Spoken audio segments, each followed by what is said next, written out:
Fabíola já informou que hoje deve ser mais um dia quente, de muito calor aqui no Espírito Santo, temperaturas acima dos 34 graus na Grande Vitória, ainda mais quente, região noroeste, sul do estado. Esse calorão tem feito muitos profissionais terem dificuldade até para chegar ao trabalho, porque às vezes vai andando, vai de ônibus, está quente toda a vida. Enfim, as empresas têm que fazer algum tipo de adaptação? Tem algum tipo de responsabilidade nisso para diminuir os impactos aí das altas temperaturas no ambiente de trabalho? O João Brito traz informações novamente ao vivo no Bom Dia. Diga, João.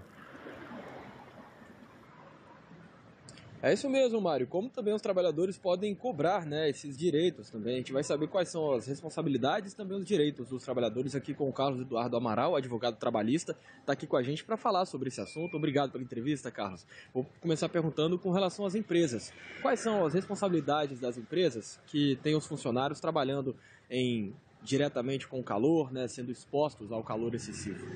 Então, bom dia. Nós temos duas situações, não é? Primeiro, aquelas empresas que atuam com atividades que têm uma fonte artificial de calor, ambientes fechados. Tinha uma discussão muito grande se a pessoa que trabalha, por exemplo, exposta ao sol durante o dia inteiro, ela teria ou não direito ao adicional de salubridade. O que se evoluiu nesse aspecto? Primeiro, a norma regulamentar, ela trata especificamente de ambiente fechado e fonte artificial de calor. Então, por exemplo, uma pessoa que trabalha numa sala, dentro de um restaurante industrial, em que há uma fonte artificial que gera calor, a empresa tem que ter alguns cuidados. Mas, por exemplo, uma pessoa que trabalha diariamente exposta ao calor no ambiente externo, por exemplo, mediante a exposição ao sol, a radiação solar. O que o TST, o Tribunal Superior do Trabalho, tem decidido? Ele tem uma orientação jurisprudencial que diz, olha, para que haja o adicional de insalubridade pela exposição à radiação solar, é preciso ter avaliação técnica para saber se aquela exposição solar ela expõe ou não o trabalhador a um calor acima do limite de tolerância previsto na norma regulamentar. Então, o que nós temos? Nós temos uma regulamentação que trata de limite de tolerância para temperaturas, para o calor. Se ficar ultrapassado, ainda que seja no ambiente externo, há direito ao adicional de salubridade. E aí a gente vem para algumas medidas de proteção, algumas medidas que as empresas efetivamente têm que adotar. Então, por exemplo, eu tenho mecanismos de, naquele ambiente fechado, com uma fonte de calor artificial, minimizar aquela exposição ao calor? Sim, a empresa tem que adotar. A gente tem que ter sempre em mente que o pagamento do adicional de salubridade, ele deve ser subsidiário, porque se a empresa tiver condições de minimizar, neutralizar a exposição àquele agente insalubre, aqui no caso o calor, ela tem que adotar essa medida. E se o limite de tolerância ele não for alcançado, não for ultrapassado, a empresa não precisaria pagar o adicional de salubridade. Doutor, mesmo que não ultrapasse o limite, a empresa é obrigada, por exemplo, a fornecer protetor solar, um chapéu, por exemplo? Sim. Isso é obrigatório? Sim, então, isso é uma questão bem interessante. Quando eu trabalho exposto, por exemplo, à radiação solar, eu posso não ter o agente insalubre calor para fim de recebimento. Só que aí a gente entra numa outra discussão. Será que aquela exposição continuada, de forma constante à radiação solar, ela pode gerar algum outro tipo de problema? Sim. Então, por exemplo, não é porque eu não estou exposto à insalubridade pela temperatura que eu não tenha que ter medidas de hidratação, medidas de descanso, de repouso no ambiente mais ameno e, principalmente, de proteção solar. E aí a gente tem que entrar só numa questão. Às vezes eu não preciso fornecer o creme de proteção solar, mas uma roupa especial que protege do raio solar. E como o trabalhador pode buscar esses direitos, doutor, com relação a essa fonte artificial de calor, por exemplo? Um trabalhador que trabalha em um galpão, ele está ali exposto a essa fonte artificial, dentro fica ainda mais quente. E como que ele pode falar com os superiores, como que ele pode dialogar dessa forma, para que ali tenha algum equipamento, algum mecanismo que amenize essa situação? Então, olha só, a gente tem, toda empresa ela tem que ter um laudo técnico para avaliar as condições de trabalho e quais são as medidas de prevenção e de proteção para o trabalhador. No caso, as empresas elas têm a CIPA, que é a Comissão Interna de Prevenção a Acidentes. Se um trabalhador, e aí ele tiver com alguma sensação de desconforto, e aí não só o calor, mas qualquer tipo de agente de risco, ele deve procurar o representante da CIPA na empresa para poder verificar. Olha, vocês estão verificando essa situação? Porque muitas vezes a gente tem que ter isso na cabeça. Pode estar calor, mas ela não gera algum tipo de insalubridade. Mas isso não quer dizer que talvez a empresa, e as empresas são muitas vezes preocupadas com isso, com o conforto. olha, preciso colocar um pouco mais de água, tem como colocar um ventilador, um climatizador aqui para poder amenizar essa situação? Então isso tudo é dialogado. E a melhor forma é apresentar essa situação para a CIPA.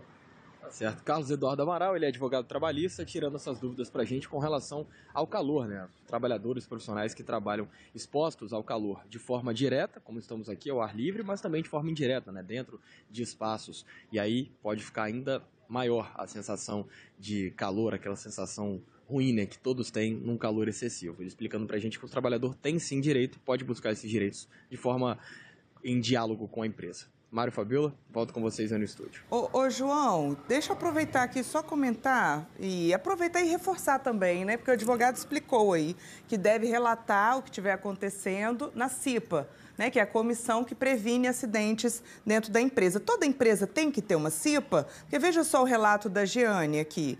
Trabalha em um galpão logístico e o calor é um absurdo, não possui ventilador. Para completar, o coordenador resolveu tirar os copos descartáveis que era disponibilizado e ele não avisou. Então, ela falou assim, eu poderia levar minha garrafinha, mas nem avisou que ia retirar também o copo descartável. Então, ficou naquela situação sem poder até beber água. Mas a questão é, por ser um galpão logístico, ele não avisar antes e não fornecer uma garrafinha, isso pode ou não? É a pergunta da Jeane aqui. E eu queria também saber, né, se ela deve relatar isso para a CIPA, se toda empresa tem que ter uma CIPA.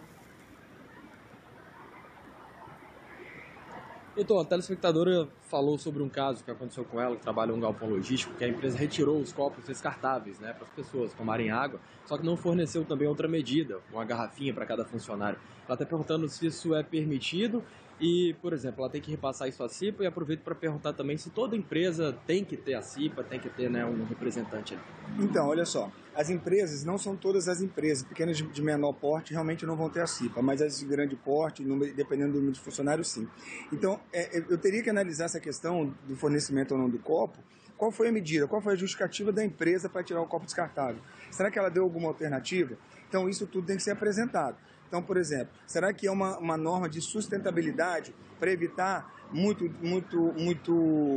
lixo de plástico, copo plástico, e aí teve alguma orientação para cada um levar sua garrafinha, que é uma garrafinha reutilizável? Então, assim, isso teria que ser uma análise bem concreta daquela situação e verificar quais foram as alternativas. Será que a empresa tem algum bebedouro que não precise do copo necessariamente? Então, assim, é uma questão muito pontual, mas a empresa, por exemplo, se ela fornece a água, ela tem que, pelo menos, fornecer mecanismos para aquela pessoa ter acesso àquela água de forma satisfatória.